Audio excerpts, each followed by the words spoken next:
Hey everybody, it's Eric with District 82 Pinball. I'm working on a no fear pinball machine out here in the garage.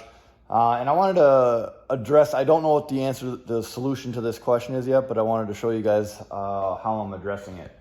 Okay, so what's happening is when you launch the ball, it does not go into the lock, which it's supposed to do, because it actually stages the ball in there as well. So the very first thing I did is it's coming up short. Okay, so what I want to do is first check out the launch mechanism here. Okay, everything in here looks good. Make sure it's the right coil, and then also make sure it's the right plunger.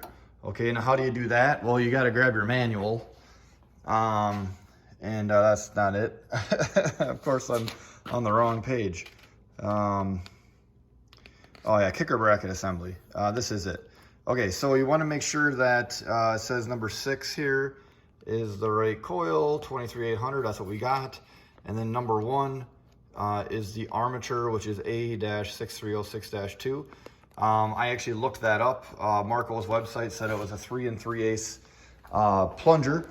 So I just grabbed my tape measure, measured it, and lo and behold, it is the correct one. So it's not that. So the next thing I'm gonna do is I'm gonna look at the alignment of how it's coming off of this and see if I can have it land up there further.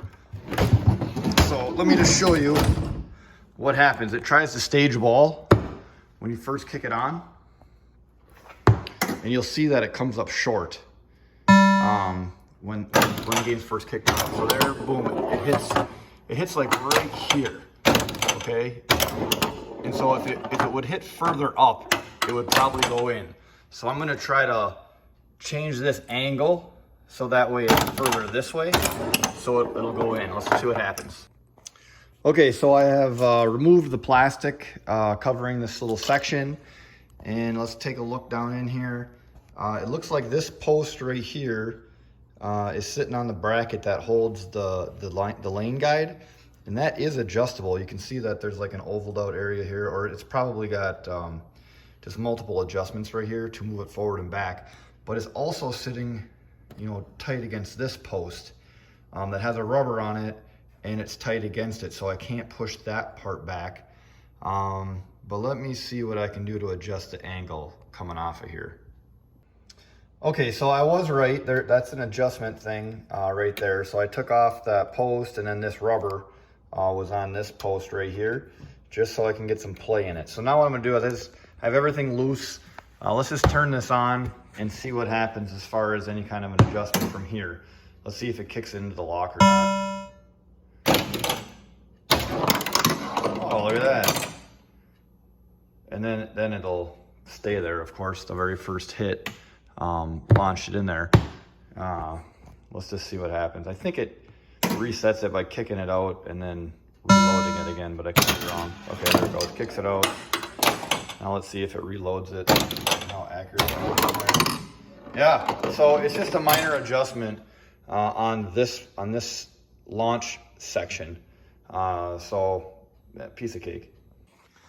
Okay, so I'm all done adjusting it. I gotta put the plastic and stuff back on. I just want to show you that everything's tightened down. I put a thinner like gauge rubber on that one, so it would actually push it back just a touch. It did not take much.